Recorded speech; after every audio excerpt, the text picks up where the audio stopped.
నేను యెరూషలేము మీదికి యూదా పట్టణమన్నిటిని మీదికి రప్పించిన కీడంతయు మీరు చూస్తూనే ఉన్నారు. మీరైనా మీ పితరులైనాను ఎరుగని అన్య దేవతలను అనుసరించు పూజించు వాటికి ధూపం వేయించు వచ్చుట వలన వాటి నివాసులు తాము చేసుకున్న దోషం చేత నాకు కోపం పుట్టించింది కనుక మీరు నివాసులు లేకుండా అని పాడి ఉన్నారు కదా.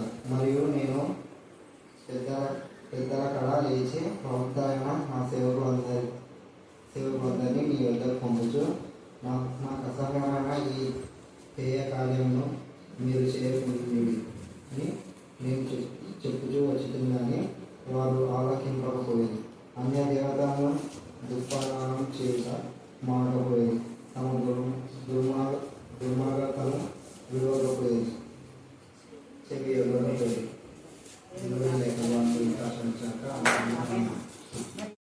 నేను స్తుతించి భయపడుతున్నా, కానీ దగ్గరలో ఉన్న మూర్ఖుడు నా ప్రభా నీ వాక్యం మధ్యలో పెట్టే వారిని మీ చేతులకు అప్పగిస్తున్నా. దేవా నా ప్రభ నా తండ్రి నీ యొక్క కృపచొన్న చిన్ని బిడ్డలు అనేక మంది నా ప్రభా మీరు ప్రేరేపంతో మాత్రం నడిపించి వారి జీవితంలో ఏదైతే వారు నేర్చుకున్నారో ఆ వాక్యము ఫలించలాగా మీ కృపాస్థానం దయచేయండి. దేవా ప్రార్థిస్తున్నా, బాలులను శిక్షించమని సమయంలో వాక్యమైన ప్రతి తల్లి దేవా తమ పిల్లలు పాతాలను పంపుతున్నారో పరలోకాన్ని పంపుతున్నారో ఆత్మ పరిశీలన చేసుకునే జ్ఞానం కలగొచ్చని ప్రార్థిస్తున్నాం. దేవా మీకే స్తోత్రం, మీకే స్తోత్రం, మీకే స్తోత్రం, మీకే స్తోత్రం.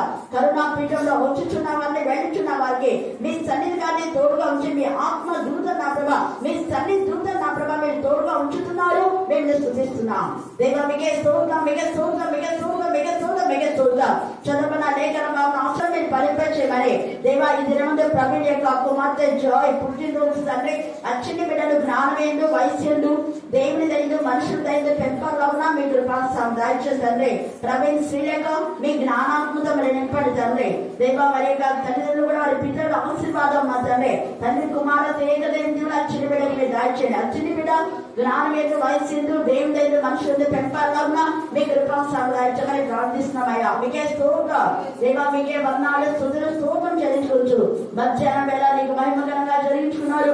మరలా రాత్రి వేళ తండ్రి మీరు మాతో మాట్లాడుతూ నన్ను మమ్మల్ని మీరు బలపరుస్తున్న ప్రభా శక్తివంతులుగా చేస్తున్న దేవా మేము స్తుతిస్తూ మమ్మల్ని మా ఆత్మను మీ చుట్టూనే సమర్పిస్తూ వాక్యం ద్వారా బలపరిచి వాక్యం ద్వారా తండ్రి లేవనెత్తి వాక్యం ద్వారా చరిత్రను అసంఖ్యమైన కృప దయచేయమని నజరేయుడైన యేసుక్రీస్తు శక్తి గల నామమున ప్రార్థిస్తున్నాం తండ్రి. ఆమేన్, ఆమేన్. నిబంధన దూత అనే అంశం పైన మనం ధ్యానం చేసుకోబోతున్నాం.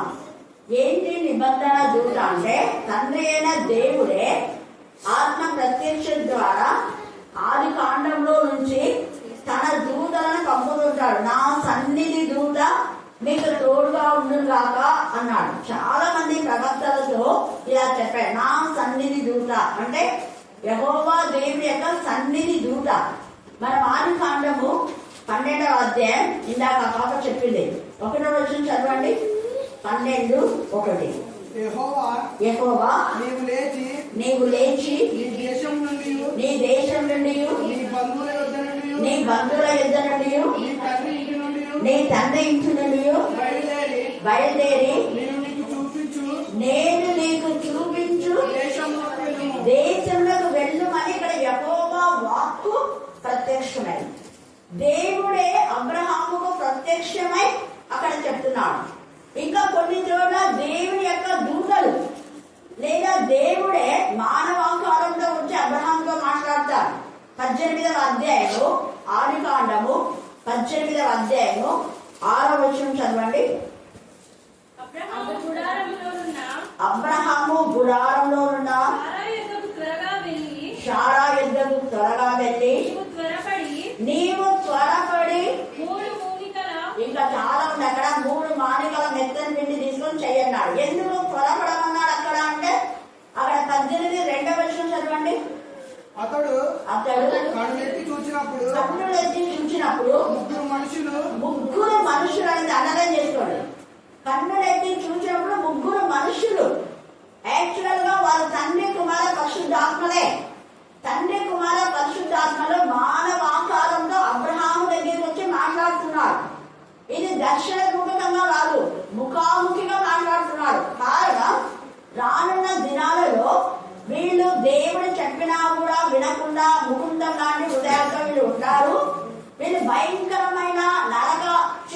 భరించబోతున్నారు కాబట్టి నేనే కుమారుడిగా నా కుమారుని పంపి మానవాకారంలో, శరీరాకారంలో, మనుష్య ఆకారంలో, మనుషులకున్న రక్త మాంసములలో పారివాడుగా చేసి ఆయననే తన ప్రాణమును పణంగా పెట్టి వీళ్ళని విమోచిస్తాడు అని చెప్పడానికే ఇక్కడ ముగ్గురు మనుషులు అంటున్నారు. ఆ ముగ్గురు యాక్చువల్ గా మనుషులు కాదు, తండ్రి కుమార పరిశుద్ధాత్మలే. ఇది మీరు అండర్లైన్ చేసుకోండి, చాలా మంది అడుగుతుంటారు. ఆ ముగ్గురు మనుషులు అక్కడ కొన్ని, అదంతా చదవండి, టైం లేదు నాకు. అక్కడ అబ్రహాము తెచ్చినటువంటి వాటన్నింటినీ పెడితే అక్కడ అగ్ని వచ్చి వాటన్నింటినీ తీసేస్తుంది. హల్లెలూయా, హల్లెలూయా. అక్కడ దేవుడే అగ్ని. తర్వాత మరలా 17వ అధ్యాయం మనం చూస్తే 1వ వచనం చదవండి. అబ్రహాము 99 ఏళ్ల వాడైనప్పుడు 99 ఏళ్ల వాడైనప్పుడు యెహోవా అతనికి ప్రత్యక్షమై, యెహోవా ఇక్కడ యెహోవా అతనికి ప్రత్యక్షమే అన్నాడు. అక్కడ యెహోవాకు అబ్రహాంలో మళ్ళా యెహోవానే ప్రత్యక్షమైంటున్నాడు. ఇక్కడ యెహోవా అతనికి ప్రత్యక్షమై స్వయంగా నేరుగా తుడిగా దేవుడే మాట్లాడినాడు. దేవుడే మాట్లాడినప్పుడు వినప్పుడు దేవుడు తన దూతలు పంపించాడు. ఇక్కడ యెహోవా ప్రత్యక్షమై అంటున్నాడు. చెప్తున్నాడు, చెప్పమా. నేను సర్వశక్తి గల దేవుడును, నేను సర్వశక్తి గల దేవుడు. దేవతలు అనే వాడవాడు ఎంతమంది ఉన్నా నేనే దేవుడు, నేనే సర్వశక్తిమంతుడను. అలాంటి దేవుని మీరు కలిగి ఉన్నారు.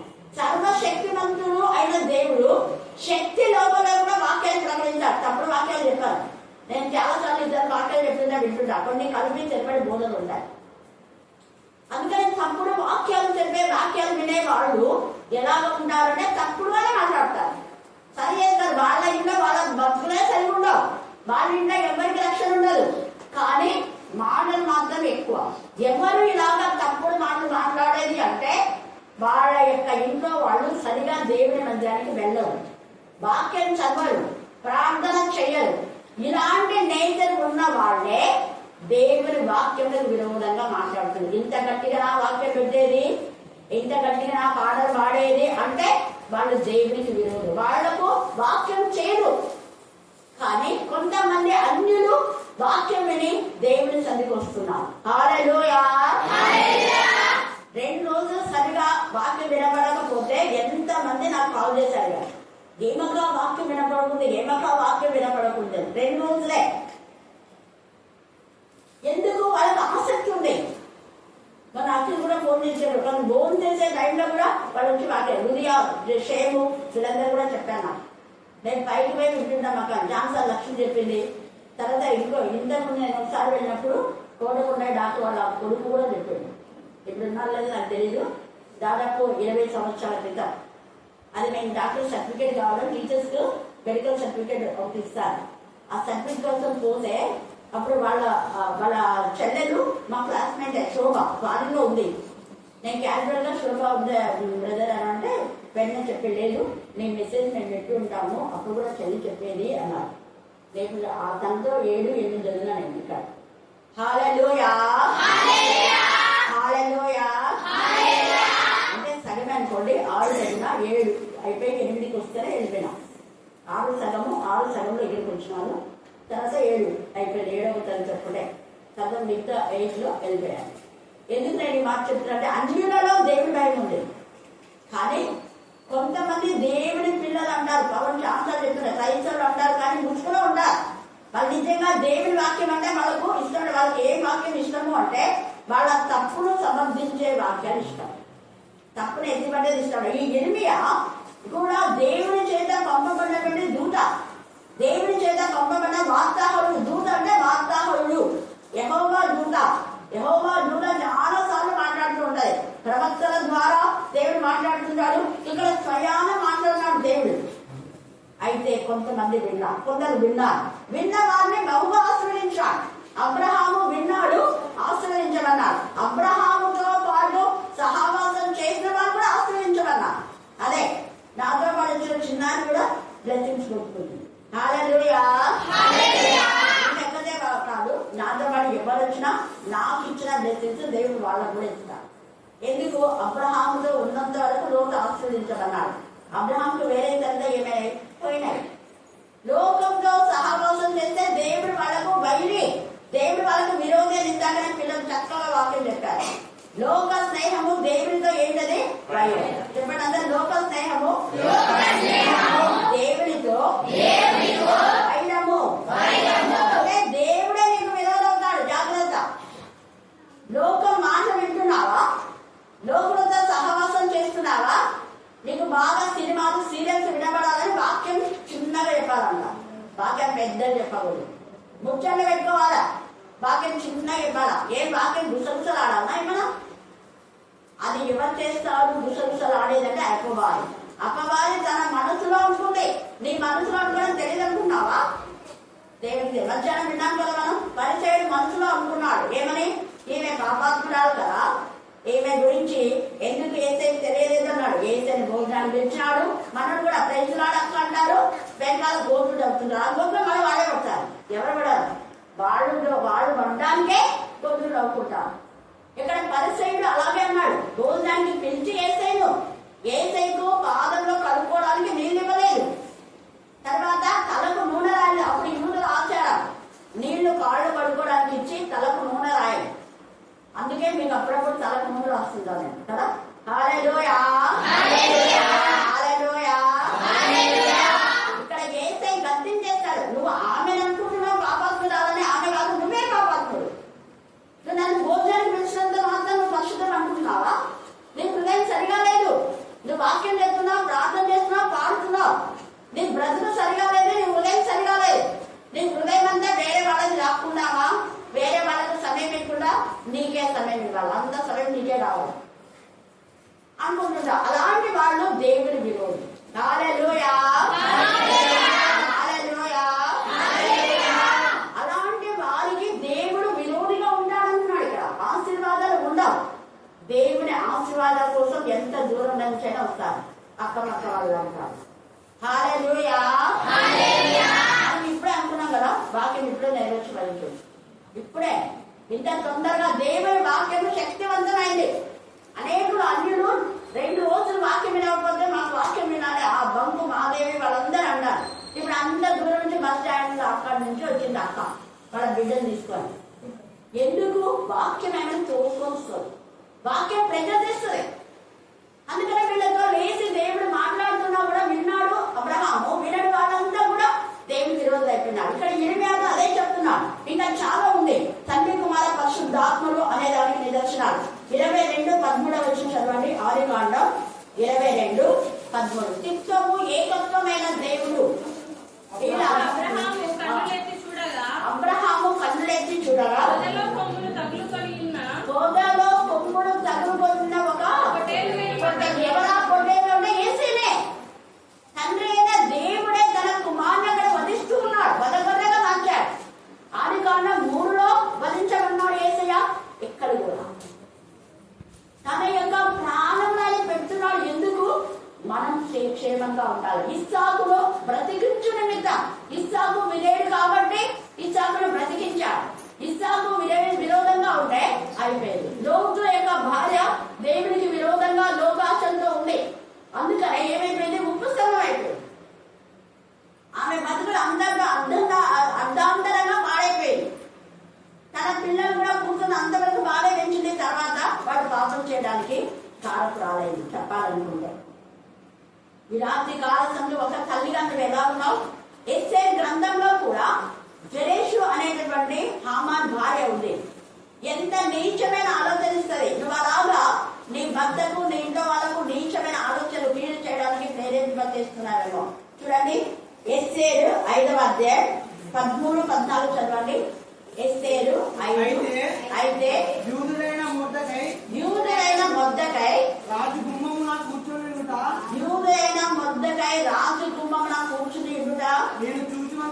నీవు చూచినంత కాలము ఆ పదవి అంతటి వలన నాకు ప్రయోజనం ఏమీ లేదని బాధపడుతున్నాడు. అక్కడ మొర్దెకై రాజు గుమ్మం దగ్గర ఉన్నాడు, నాకు మొక్కకున్నాడు. వీళ్ళ బాధంతదే. వీళ్ళ బాధంతా ఎప్పుడెప్పుడు కరెంట్ పోతుందా, ఎప్పుడెప్పుడు వాక్యం చెప్పకుండా అయితారా, ఎప్పుడెప్పుడు సినిమా చూడాలా, ఎప్పుడెప్పుడు సీరియల్ చూడాలా, ఎప్పుడెప్పుడు ముసలం ముచ్చట పెట్టాలా, కూడా ఇవి ఇట్లా. ఈ హామాను ఈ మొర్దెకై ఉన్నంత వరకు ఆయనకు బాధంగా కడుపులో మంటలేస్తుంది. సంబరపడుతున్నాడు పాపం. నా ఎందుకు అంటే ఆయనకు నమస్కారం చేయలేదు అన్న. ఈ మాట చెప్పండి అదే భార్య సరైన హెచ్చరిక చేయాల, కానీ తప్పుడు ఆలోచన ఇచ్చింది. చూడండి, చదవండి 14వ వచనం. అతని భార్య అయిన జెరెషును చెప్పండి పేరెవరు? జెరెషు. చిన్న అక్షరం జెరెషు ఏదో హాని చేసింది దేవుడికి విరోధంగా, జెరూష దేవునికి మహిమ కలదు. చిన్నదే పొరపాటు. ఇక్కడ ఈమె బ్రతుకంతా నాశనం అయిపోయింది. జెరెషు ఏం చెప్పింది చూడండి, అతని స్నేహితులందరూ జెరెషు తర్వాత అతని స్నేహితుడు. అంటే ఈ జెరెషు హామాను యొక్క భార్య స్నేహితులతో కలిసి ముచ్చట పెట్టింటారు కదా. ఇదంతా తేడగా జెరెషు అతని యొక్క భార్య అయిన జెరెషు తర్వాత అతని స్నేహితుడు కలిసి ఒకటే ఆలోచనిస్తున్నారు. చెప్పండి ఏంటది? 70 మూరల ఎత్తుగల ఉరి కొయ్యం చేయించుము, దాని మీద మొర్దెకై ఉరి తీయింపబడినట్లు రేపు నీవు రాజుతో మనవి చేయుము, తర్వాత నీవు సంతోషంగా ఉంటాం. మొద్దగా చచ్చిపోయిన తర్వాత మనమంతా హ్యాపీగా డిన్నర్ చేసుకున్నాంలే అని అన్నారు. సర్లే అన్నాడు. ఆ యొక్క హామాను కూడా సర్లే అని ఉరికాయ తెప్పించి బాగా డిన్నర్ చేసుకొని హ్యాపీగా ఇంకా రాజు నన్ను బాగా గడపస్తాడు పోయినాడు. తీర చూస్తే అదే ఉరికాయ పైన హామాను భార్య తనే గుండె ఉంటుంది. ఒక భార్య తప్పుడు సలహా భర్తకి ఇచ్చింది. మీ భర్తలకు కొట్లాడమని నేర్పిస్తున్నారా?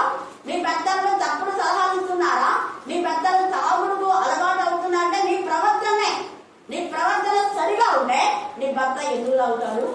నీ భర్త యొక్క ప్రవర్తన సరిగా లేదు అంటే అందుకు నువ్వే కారణం. నీ కొడుకు సరిగా లేదంటే నువ్వేనండి. ఈ రాత్రి కాలం సంగతి నీ కూతురు సరిగా లేదంటే నువ్వేనండి. అందుకే ఈ రాత్రి దేవుడు మాట్లాడుతున్నాడు మనతో.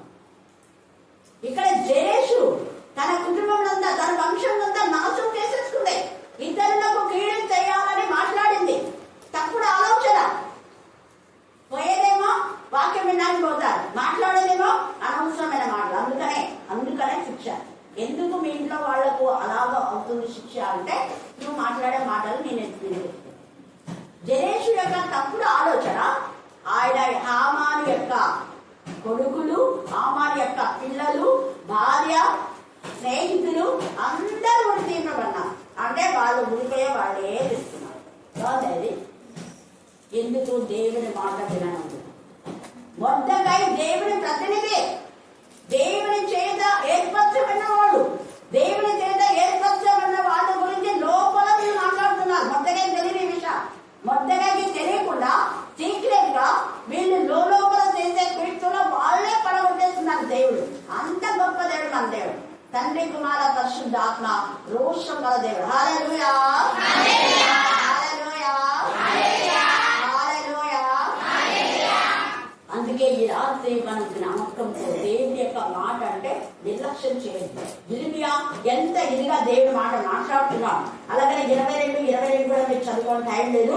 నిబంధన దూతగా ఏసై ఇక్కడ ఇర్మియా వీళ్ళందరూ పంపి హెచ్చరించినా వినలేదు కాబట్టి నిబంధన దూతగా ఏసై వచ్చాడు. ఇక్కడ ఇర్మియా ఎన్నిసార్లు గద్దిస్తున్నాడు. ఏమని గద్దిస్తున్నాడు? మీరు ఐగుప్తు దేశ వాసం చేస్తున్న యూదులందరినీ గురించి ఇశ్రాయేలు దేవుడు సైన్యములకు అధిపతి యెహోవా వాక్కు ఇర్మియాకు ప్రత్యక్షమైంది. చూడండి, యెహోవా వాక్కు, ఇక్కడ వాక్కు ఇర్మియాకు ప్రత్యక్షమైందంటే దేవుడు ఇర్మియాతో మాట్లాడున్నాడు. ఈ రాత్రి దేవుడు నాతో, నీతో, ఇంకా కొంతమంది దైవజనులతో మాట్లాడుతున్నాడు. నేరుగా దేవుడి మాట నీ దగ్గరకు వచ్చిందంటే యెహోవా వాక్కు ప్రత్యక్షమైంది. దేవుడు నీతో మాట్లాడుతున్నా, మనుషులు కాదు. మరి ఎందుకు నీకు అంత గర్వం, అహంకారం? నీ గర్వాన్ని బట్టి నువ్వే పడిపోతావు. నీ కుటుంబమే నాశనం అయిపోతుంది. జాగ్రత్త. కట్టుకుంటావా? కుటుంబాన్ని బాగు చేసుకుంటావా? నాశనం చేసుకుంటావా? జెరెషు లాగా ఉన్నావా? యెజబెల్ లాగా ఉన్నావా? అతన్నే తన కుమారుడు చెడు నేర్పించింది. ఇలాగ చూస్తున్నారు. బాలులను శిక్షించకపోతే, బాలులను బెత్తంగా కొట్టకపోతే, బెత్తం వాడనటువంటి తల్లిదండ్రులు వాళ్ళ కుమారులను పాతాళంలో పంపుతున్నారు. సామెతలు 23 కంటత చేయండి. కంటత చేస్తే మీకు అర్థమవుతుంది మీ కుమారుడు ఎందుకు చెడిపోతున్నారు. కుమార్తెలు, కుమారుడు మీ భర్తలకు ఎందుకు రక్షణ లేదు? దేవుడు ఏం లేదు. ఎందుకు అంటే సరైన విధానంలో వాళ్ళు గర్దించడం లేదు. అబ్బాయిలు యథార్థంగా చెప్పింది. నాబా అక్కడ ఎంత చక్కగా రాబా పేరంటే వాడు మోటోడు అని ఒప్పుకుంది.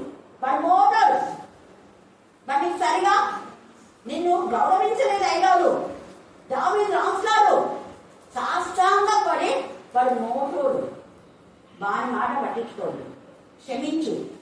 భర్త చేసిన పాపానికి భార్య వచ్చి దేవుని చేత అభిషేకించబడిన దావీదుతో క్షమాపణ కోరుకుంది. నువ్వేం చేస్తున్నావు?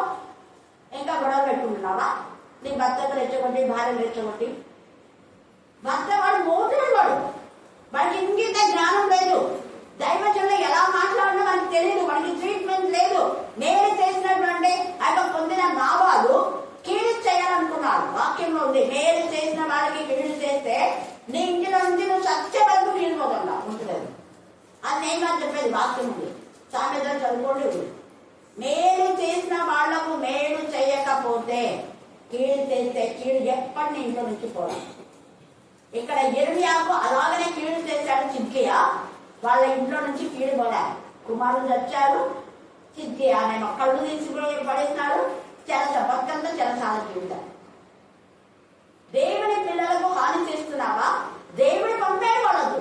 దేవుడి పంపి వాళ్ళకు చెప్పమని చెప్తున్నారు. వాళ్ళు సరిదిద్దుకోకుండా తిరుగుబాటు చేస్తే వచ్చే జీవితం అది. దేవుడు అదే మాట్లాడుతున్నాడు. యెహోవా వాక్కు ప్రత్యక్షమై చెప్పారు, మీరు ఎంతసేపు ఐగుప్తులో నుంచి నేను విడిపిస్తే మీకు అనేక రోగాలను ప్రార్థన చేయించుకోవడానికి వస్తారు, వాక్యం వినడానికి రాదు. మళ్ళా రోగాలు వచ్చినప్పుడు దయ్యాలు పట్టినప్పుడు వస్తుంటారు. అందుకని ఒక దయ్యం పోయి 7 దయ్యాలు వాళ్ళ ఇంట్లో ఉంటాయి. ఒక దయ్యం పోయి 7 దయ్యాలు ఉంటాయి. కారణం వాళ్ళు దేవుడు చేసిన మేళను మర్చిపోవడమే. ఇక్కడ మీరు ఐగుప్తులో నుంచి దేవుడు పారుతైన ప్రవహించే దేశానికి నడిపిస్తే దేవుడి ప్రేమను మర్చిపోయి దేవుడు పంపినటువంటి బిడ్డల యొక్క మాటలు నిర్లక్ష్యం పెట్టి యిర్మీయాకు విరోధంగా మాట్లాడతారు వాళ్ళంతా. అందుకని దేవుడి కోపం వచ్చేస్తుంది. అందుకే కోపం వచ్చి దేవుడు ఏమంటున్నాడు అక్కడ, మీకంతా నేను శిక్ష విధిస్తాను అంటున్నాడు. యిర్మీయాకు ప్రత్యక్షమైన యెహోవాకు, నేను యెరూషలేము మీదికి యూదా పట్టణంలన్నిటి మీదికి రప్పించిన కీడంతయు మీరు చూసుకునే ఉన్నారు కదా. దేవుడి పిల్లలు మాట్లాడినప్పుడు నన్ను మాట్లాడిన వాళ్ళకి ఎంత శిక్ష ఇచ్చిందో గూడలకు బాగా తెలుసు. తెలిసి కూడా మనం మాట్లాడుతుంటారు. అంటే వాళ్ళ నెత్తి మీద వాళ్ళ పాపాన్ని వాళ్ళే పోసుకుంటున్నారు. ఎవరి పాపం వాళ్ళ నెత్తి మీదకే వస్తుంది. తేటగా వాళ్ళని చూస్తున్నారు కదా. చూసినప్పుడన్నా మీకు భయం లేదా? చూసినప్పుడన్నా దేవుడి వాక్యానికి లోబడరా? ఇదే అన్నాడు, చూచుచున్నారు కదా. మీరైనను మీ పితరులైనను ఎరుగని మీరైనను మీ పితరులైన అర్థం ఏంటి అంటే, మీకు ఏమాత్రం సహాయం చేయని వాళ్ళకు మీరు సపోర్ట్ చేస్తారు. సహాయం చేసిన వాళ్ళని మర్చిపోతున్నారా? విశ్వాస ఘాతకులు మీరు ఎక్కడికి పోతున్నారో వాళ్ళు మీకు సహాయం చేశారా? ఏమైనా ఒకసారి ఆలోచించుకోండి అంటున్నాడు దేవుడు. ఎవరు మీకు సహాయం చేసింది? సహాయం చేసిన వాళ్ళని వదిలేసి మిమ్మల్ని పాడు చేసే వాళ్ళతో సహవాసం చేస్తారు. మీరు ఇంతకుముందు మీరు ఎక్కడ ఏ విధంగా మీరు ఉన్నారు? మీరు బ్రతికేంది ఆలోచించుకోండి. ఏ బండ నుంచి చెక్కబడుతుందో నీ గత జీవితం ఏంటో ఒకసారి ఆలోచించుకో అంటున్నాడు ఇక్కడ దేవుడు. మీ పితరులు ఎంత బాగా చెప్తున్నాడు. ఎందుకని అన్య దేవుడిని అనుసరించుడు పూజించుడు వాడికి దుఃఖం వేస్తున్నారు. మరి అవేంలో పంపించాయా కనానుకు? మీరు ఇప్పుడు చేసేదని ఇప్పుడు ఆశ్రయించే వీళ్ళు మీరు ఎంతెంతో డబ్బులు పెట్టి వాడికి ధూపంలో వేస్తున్నారు. వాడి కోసం డబ్బు ఖర్చు చేస్తున్నారు కదా. మరి అవే మీకు బాగా చేసినాయా? వేరు వేరు వాడికి తగలబెట్టారు కదా. మరి దేవుడికి ఏం చేశారు? దేవుడు అడుగుతారు. దేవుడు నిన్ను పాలు తెగల ప్రపంచ దేశానికి పంపించి క్షేమస్థితి నీకు ఇస్తే, దేవుడు నీకు విద్య ఉద్యోగం ఇస్తే నువ్వు ఎక్కడికి వెళ్తున్నావు? నీకు బతికే ఎక్కడుంది? దేవుడు లెక్క అడుగుతాడు. దేవుడి దగ్గర లెక్కలు చాలా ఉన్నాయి. హల్లెలూయా, హల్లెలూయా. అందుకనే ఏమంటున్నాడు చూడండి. అందుకని ధూపం వేసి వచ్చిన వలన వాటి నివాసులు తాము చేసుకునే దోషం చేత నా కోపం పుట్టించేది. వాడు చేసిన పాపము ద్వారానే నాకు కోపం వచ్చింది. నేను ఊరికే కోపం లేదు, ఊరికే నేను రౌద్రం చూపించలేదు, ఊరికే నేను ఇరిగాపో నువ్వు పై గట్టిగా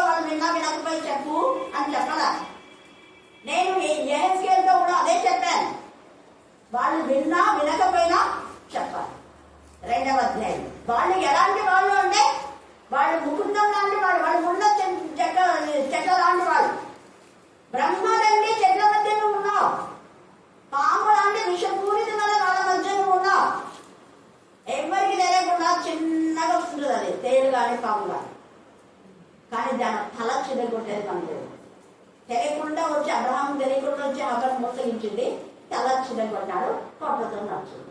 అంతకుముందు దానికి పొట్టతో నడిచేది లేదు. హల్లెలూయా, హల్లెలూయా. ఇంకా కొంతమందికి దేవుడికి విరోధంగా చేసిన వాళ్లకు ఎముకలలో రోగం పెట్టాడు దేవుడు. ఇస్కరియోతీయులలాగా పొట్టలో రోగం వస్తుంది, గుండెల్లో రోగం వస్తుంది. కారణం విషపూరితమైన హృదయం కాబట్టి. ఎందుకు అది అంటే ఆత్మ పరిశీలన ఒకసారి చేసుకోవాలి. దేవుడు చేసిన మేళ్లకు కీడు చేస్తున్నావేమో నువ్వు అంటున్నాడు పరిశుద్ధాత్మదేవుడు. ఇక్కడ మీ వాళ్ళు చేసుకున్న దోషం, తాము చేసుకున్న దోషం చేత నాకు కోపం పుట్టించే కనుక నేను నివాసం లేకుండా నీ పాడుపడి ఉన్నాయి. నివాసం లేకుండా వాళ్ళ హృదయంలో వాక్యం లేదు, పాడైపోయిన జీవితాలు. ఎవరి హృదయంలో వాక్యం లేదో అది కొడుకైనా, భర్త అయినా, కూతురైనా, అక్కైనా, అన్నైనా, చెల్లైనా, ఎవరైనా కానీ వాక్యం లేకపోతే వాళ్ళు పాడే. మరి హృదయంలో వాక్యం ఉందా? పాడైతున్నారు. పాడైన బ్రతుకులు పాడుగానే మాట్లాడతారు. వాళ్ళు మాట్లాడిన మాటలు వాళ్ళకే పాడుపడేలా చేస్తారు. అందుకే ఇక్కడ అంటున్నా, ఎంత చక్కగా మరియు నేను ఎన్నిసార్లు దేవుడు లేచి పెంచడం లేచి ప్రవర్తన నా సేవకులందరినీ ఎంతమంది ఫస్ట్ ఏమో దేవుడే మాట్లాడినారు. ఇక తర్వాత దేవుడి దూతంలో మీరంతా దేవుడి సేవకులు, వీళ్ళంతా దూతలు కూడా అంటారు మేము కూడా మీలాంటి సేవకులమే అంటారు. ఇక్కడ యోహాను సాగిలపడి ఆ యొక్క దేవుడి యొక్క అంటే యేసు ప్రభు యొక్క దూతకు సాగిలపడగా నేను కూడా నీ లాంటి వాడనే అంటాడు. 8వ వచనం 22 ప్రకటన 8వ వచనం చదవండి. యోహాను నేను ఈ సంగతులను వినినవాడను చూసినవాడను. నేను విన్నా చూడను కాబట్టి నేను చెప్తున్నా. నేను కూడా విన్నా, దేవుని స్వరాన్ని విన్నాను. ఇక్కడనే సంఘంలో దేవుని చేత ఏర్పాటు చేయబడిన మిషనరీ సంఘంలో. కానీ మిషనరీస్ ఏర్పాటు చేసిన సంఘంలో ఎలాగ మారుస్తున్నారు? క్రమం లేకుండా అక్రమంగా క్రమాన్ని తీసేస్తారు. దేవుడు ఒక రోజు లెక్క అడుగుతాడు. ఇప్పుడు అనుకుంటాడు ఏదో ఒక రోజు హఠాత్తుగా వస్తుంది వీరికి. ఎప్పుడో ఎవరికి శిక్ష వస్తుందో తెలీదు, ఏమైనా రావచ్చు. దేవుడు యేసు ప్రభు అక్కడికి వస్తాడని ఎవరు అనుకోలే.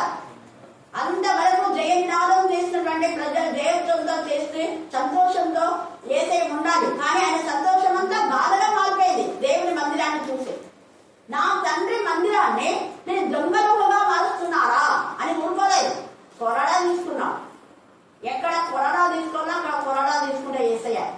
ఎక్కడ కనికరం చూపాలా అక్కడ కనికరం చూస్తాడు. అందుకే కరుణించు వాడి వలనే అని రాయబడింది. ఆయన ఎవరిని కనికరించాలో వాళ్ళనే కనికరిస్తారు. ఎవరికన్నా దురుసుగా మాట్లాడినా వాళ్ళ దురుసుగా. ఇక్కడ పరిచయుడని భోజనానికి పిలిచాడు, నన్ను భోజనానికి పిలిచాడు కదా అని వాళ్ళ గురించి మెప్ప చెప్పలేదు. నువ్వు పరిచయుడవే, నువ్వు ప్రధాన యాజకుడే, నువ్వు పెద్దవే, కానీ బతుకు సరిగాలేదు. నీ హృదయం అంతా దేవునికి విరోధంగా ఉంది. అక్కడ అపోస్తలుడైన పౌలు కూడా అపోస్తలుల కాలం 13లో నువ్వంతా ధనం ఆశించి దేవుడి వాక్యం చెప్పాలని మంచిగా ఆత్మీయంగా ఉన్నటువంటి ఆ యొక్క అధిపతిని విశ్వాసం నుంచి తొలగించాలని చూస్తున్నావు. నువ్వు దేవుడికి విరోధి. నువ్వు దేవుడి కార్యంలో దేవుడి మార్గం తిన్నని మార్గం చెడగొట్టుదా మానవా? నేను బతికింటేనా మానవా? నువ్వు ఇలాగనే ఉండవా? నువ్వు జీవితాంతా మటుకు నాశనమే. అందుకనే వాడు గుడ్డెడు అయిపోయినాడు. అంతవరకు ఏమేమో వీళ్ళకి వాడు గుడ్డెడైపోయి ఎవరైనా నన్ను పట్టుకొని పోతారంటే ఎవరు పట్టుకోవాలి. ఇంకెన్నిసార్లు కింద వాళ్ళు లేకుండా వినాలి. అపోస్తలుల కార్యం 13 చదవండి. సమస్త కపటముతో ఉంది, దుర్మార్గంతో నిండింది నీ హృదయం. ఈ పరిసయుడు కూడా భోజనం పెట్టాలని ఏసని పిలిచాడు, కానీ హృదయం దేవునికి సరిగా లేదు. దేవుని మందిరంలో నువ్వు చెప్పే వాక్యం, నువ్వు చేసే పనులు దేవునికి ఇష్టంగా ఉండాలి, ప్రజలు కాదు. ప్రజలు చెప్పింది చేస్తావా? దేవుడు చెప్పింది చేస్తావా? నువ్వు దేవుని ప్రతినిధిగా వచ్చావా? ప్రజల ప్రతినిధిగా వచ్చావా? నువ్వు దేవునికి నాశనం చేయమన్నావా? ప్రజల పక్షంగా ఉన్నావా? దేవుడు అడుగుతాడు. నువ్వు యేసు ప్రభు ఖైదీవా? నువ్వు యేసు ప్రభు సైనికుడివా? నువ్వు యేసు ప్రభు దూతవా? ఇక్కడ అంటున్నాడు, యోహానును నేను విన్న వాటిని చూసిన వాటినే నాకు చూపుతున్న దూత పాదముల ఎదుట నమస్కారం చేయడం సాగిలపడగా అతడు వద్దు సుమి, నేను నీతోనూ గ్రంథమందున వాక్యములను గైకొని వారులను సహా దాసులను దేవునికే నమస్కారం చేయము. తేటగా తేల్చి చెప్పాను. నేను ఒక దూతను, ఆయన మెసెంజర్, వార్తాహరులను దేవుడు పంపమని చెప్పామంటే చెప్తున్నా. ఇలా నాదేం లేదు ఇక్కడ, నన్నేమి మీరు ఇది చేయడం అవసరం లేదు. దేవునికే మహిమ ఘనత ప్రభావం కలుగు కాక. హల్లెలూయా, హల్లెలూయా. దేవుడు పంపగా నేను వచ్చాను. అది దేవుని యొక్క మాట. దేవుడు చెప్పమని నేను చెప్తున్నా. అలాగే యేసు ప్రభువు అంటాడు, నేను నా దూతను పంపుతున్నాను అంటాడు. సాక్ష్యం ఇస్తున్నాను. సాక్ష్యం ఇచ్చే వాళ్ళని అడ్డుకుంటున్నావా? 16వ వచనంలో సంఘముల కోసము ఈ సంఘటనను గురించి మీకు సాక్ష్యం ఇచ్చుటకు యేసు అను నేను నా దూతను పంపి ఉన్నాను. నేను దావీదు వేరు చిగురును సంతానమును ప్రకాశమానమైన వేకువ చుక్కనే ఉన్నాను. అందుకే ఆయన పేరు నిబంధన దూత. హల్లెలూయా, హల్లెలూయా. యెహోవా దూత. యేసే కూడా తన దూతలను పంపి చెప్తున్నాడు ప్రకటన గ్రంథాలు. తన దూతల ద్వారా మాట్లాడుతున్నారు. కన్న వాటిని విన్న వాటిని చెప్పమన్నారు. గా వాళ్ళు చెప్తున్నారు కానీ దాన్ని కలిపి చెరిబడి బోధలు కాదు. నేను వింటా ఉంటా, కలిపి చెప్తా ఉంటాను. గట్టి గట్టిగా మాట్లాడుతుంటారు, ఇక్కడికి వెళ్ళిపడతా ఉంటారు. కానీ ఏది గట్టిగా మాట్లాడినా పర్వాలేదు, కానీ దేవుని వాక్యంలో ఉన్నది ఉన్నట్టుగా చెప్పాలి, లేని కాదు చెప్పాల్సింది. అందుకే ఇక్కడ యిర్మీయాతో ఎంత చక్కగా మాట్లాడుతున్నాడు. ఇక్కడ మీరు మీ పాపం మీ దోషం చేత నా కోపం పుట్టించింది. అదే మనం యెషయా 12లో కూడా ఉంది. దేవా నువ్వు కోపపడేదివే, ఎందుకు కోపన్నావు? నేను పాపం చేశాను కానీ. 12 చదువుకోండి, యెషయా 12. రక్షణాధారములైన బావుల నుండి నేను చేరుకొందును. తిరుపతిలో చెప్పిన అనేక మంది అన్యులు మారారు, అక్కమక్కలాగా బ్యాప్టిజం తీసుకొని చిన్నారి వినింది. చిన్నారి షాక్ అయిపోయింది. అంత మళ్ళా ఇంటర్వ్యూ చేస్తున్నాను. ప్రత్యేకంగా పోయి నేను వెళ్ళినప్పుడంతా మాట్లాడుతూ ఉంటా, కానీ ఎక్కువ మెసేజ్ ఉంటే ఎవరితో మాట్లాడాను. పైన ఆంటీ తెలుసు కాబట్టి వాళ్ళతో 2 నిమిషాల కంటే ఎక్కువ మాట్లాడాను, 2 లేదా 3. ఎక్కువసేపు ఆ పైననే ఉంది, పైన రూమ్ ఉంది ప్రత్యేకంగా, అక్కడనే ధ్యానం చేసుకుంటాను. పడుకునే ధ్యానం చేయడం, కొన్నిసార్లు కూర్చొని మోకాళ్ళ మీద ఉండే ఏదో ఒకటి. ఇక్కడ దేవుడు ఎంత చక్కగా చెప్తున్నాడు. చాలా మంది తిరుపతిలో నాకన్నారు, అక్క తిరుపతిలో క్రైస్తవులు ఉన్నారంటే ఎంత అవివేకులు. చాలా సంఘాలు ఉన్నాయి, చాలా మంది అన్ని పూజలు కూడా మారినారు తిరుపతిలో. హల్లెలూయా, హల్లెలూయా, హల్లెలూయా. ఆంటీకి ఇంటికి ఎదుర్కొన్న ఆమె, నేను అసలు వస్తుంటే ఆమె వెంటనే వస్తానని ముందే లేచి పైన విద్య నుంచి అక్క ప్రైజ్లా సిస్టర్ అనేది ఎంత సంతోషించినా షాక్ అయిపోయింది. ఎంత ఇదిగా చూడండి, ఆమె అన్ని రాదు లేచి వెంటనే అంటే వస్తానని చెప్తే వాళ్ళు ఎదురు చూస్తారు. వాళ్ళ కొడుకు ఒకసారి 3 గంటలకు ఎప్పుడో నేను వచ్చాను, 3, 4 తొందర తీసుకొచ్చాను. ఈరోజు కూడా మేము వచ్చిన మంది కూడా 4 లేదా కొంచెం అంటే శ్రీపతి దానికి ఎక్కితే తొందరగా వస్తాం. ఆ టైంలో నేను పాపం మీన ఎందుకు డిస్టర్బ్ చేయాలి అని అనుకుంటున్నా. మీన ఎంతసేపు తెచ్చుకోలేదు. ఈ విజయమ్మ కొడుకు ఆ పిల్లడు మాట్లాడు, ఆ పిల్లడు అప్పిస్తే మ్యారేజ్ చేస్తున్నారు. బాబు అక్క వాళ్ళ ఇంటి ఎదురున్నాయి, అక్క లేటం లేదమ్మా, అక్క కొంచెం ఖాళీగా పోనీవా అని చెప్పారు. అంటే ఏమి చెప్పండి అంటే ఏంటి అక్కడికి తెలియదు, నేను ఇచ్చేది లేదమ్మా ఇక్కడ 4 అంతా దిగుబడి నేను 5 అని చెప్పాను. అక్కడికి 4కి వచ్చేసింది, ఇక్కడ టైంకి బస్సు ఏం కావలేదు, నేను తీసుకొస్తాను అందుకున్నాను. హల్లెలూయా, హల్లెలూయా. ఎంత బిజీలో ఉన్నా కూడా సునీల్ అసలు చూడండి, వాళ్ళకి ఎప్పుడు తిరుపతిలో ఎప్పుడు బిజీనే. ఊరికే 3 నుంచి 5 వరకే ఉంటారు రెస్ట్. ఇలా రాత్రి ఎప్పుడో 12 వస్తుంటారు. అంతా ఉన్నా కూడా ఆ భార్యతో కాలేసుకొని వచ్చి మళ్ళీ పిల్లలు రాత్రి ఎంత 10:30 దాకా మాట్లాడుతున్నారు. వాళ్ళు వచ్చినారు 10:30కి అయిపోయింది. చూడండి ఎందుకు? వాళ్ళకు దేవుడి యొక్క భయం. అందుకనే దేవుడు వాళ్ళు ఉన్నత స్థాయిలో ఉంచారు. దేవుడికి భయపడే బిడ్డకు తక్కువ చేయడు దేవుడు. ఉన్నత స్థాయిలో దేవుడు. దేవుడి మాట వినకపోతే నిర్లక్ష్యం. అందుకని వీళ్ళు దేవుడి మాట వినలేదు. కోపం అన్నావు ప్రభా, ఎందుకంటే మేము ఒప్పుకుంటున్నారు, నేను పాపం చేసింది నీకు కోపం వచ్చింది, ఊరికే రాల కోపం. ఇక్కడ వీళ్ళు ఒప్పుకోవట్లేదు. ఒప్పుకోకుండా కప్పుకొని మళ్ళీ 8 పైననే తిరగబడుతున్నాడు. అది వీళ్ళు చేసిన తప్పు. చెయ్యడం ఒకటి, మళ్ళీ ఒప్పుకోకుండా కప్పుకొని 8 వాక్యం చెప్తే నువ్వేది మాకు గట్టి గద్దించి వెళ్తా 8 అన్నట్టు మాట్లాడుతున్నాను. చూడండి ఎంత చక్కగా, నేను అనేక మంది సేవకులందరినీ మీ ఎందుకు పంపుచు నాకు అసహ్యమైన ఈ హేయ కార్యమును మీరు చేయకుండుని అని నేను చెప్పుచూ వచ్చి చేయొద్దండి అన్నా, కానీ చేస్తున్నా.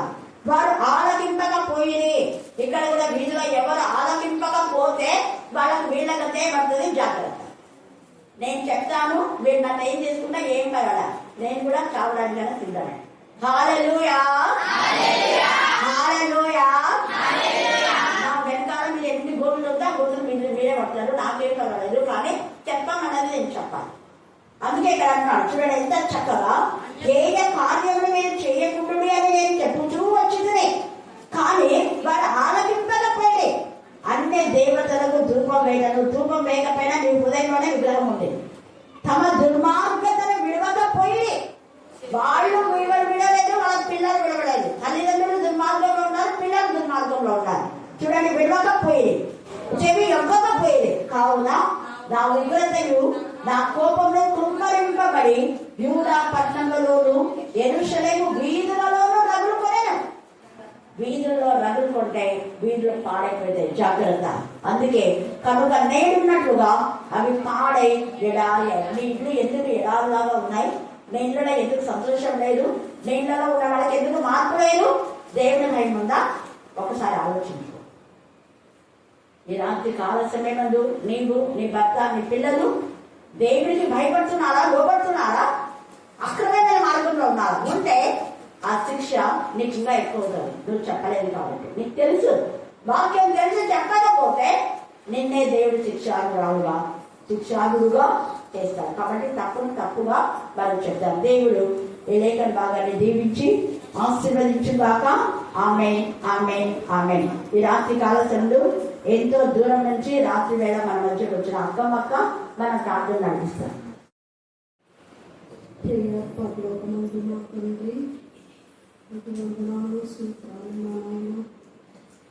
తండ్రి పరిశుద్ధులు మా నాయన, ఇంటి వందనాలు సూత్రాలు నాయన. తండ్రి నీ బలమైన హస్తమునైనా పరిశుద్ధులు మా నాయన. తండ్రి అక్కడ ప్రవీణ్ కుటుంబాన్ని నాయన, తండ్రి వాళ్ళకి సమాధానం నిమ్మలమై తండ్రి పరిశుద్ధులు ఇంటి వందనాలు సూత్రాలు నాయన. తండ్రి మా మధ్యలో ఉండి నాయన మంచి కారణాలు జరిపిస్తావని నమ్ముతున్నామయ్యా. పరిశుద్ధులు నాయన. ఇంటి వందనాలు సూత్రాలు నాయన. తండ్రి నాయన, తండ్రి అందరూ జాబులకు పెట్టుకున్నారయ్యా. ప్రభువ నువ్వు ఇస్తున్నావని నమ్ముతున్నామయ్యా. మా తండ్రి ఇంటి వందనాలు సూత్రాలు తండ్రి. పరిశుద్ధులు మా నాయన. ప్రతి పనిలో నువ్వే ముందు ఉండాలని మేము నమ్ముతున్నామయ్యా. నైనా పరిశుద్ధుడు మా నాయన, నీకు లెక్కలేని వందనాలు సూత్రాలు నాయన. తండ్రి ఎవరు ఏ ఆపత్తోనో వచ్చినారో అయ్యో ప్రభువా నాయన, వాళ్ళకి కష్టమో నష్టమో తండ్రి నువ్వే జరిపించయ్యా మా కన్నా తండ్రి. నీకు వందనాలు సూత్రాలు మా నాయన. Psalm 22. God bless all listeners. Anyone who comes to him must believe. Hebrews 11:6. God is our refuge and our strength. Anyone who comes to him must believe. Hebrews 11:6. God is our refuge and our strength. Psalms 26:1. I will give you words and a wisdom. Luke 4:15. ద్వితీయోపదేశ కాండము 33వ అధ్యాయము 26వ వచనము. ఆయన నీకు సహాయం చేయుటకు ఆకాశ హైందవుడై వచ్చును. 10వ అధ్యాయం 11వ వచనం. నీతిమంతుల నోరు జీవపు గుట, భక్తిహీనుల నోరు బలాత్కారము మరుగుపరచును. 1 పేతురు 5వ అధ్యాయము 4వ వచనము. ప్రధాన యాజకులు ప్రత్యక్షమైనప్పుడు వాడబారని మహిమ కిరీటము మీరు పొందుదురు.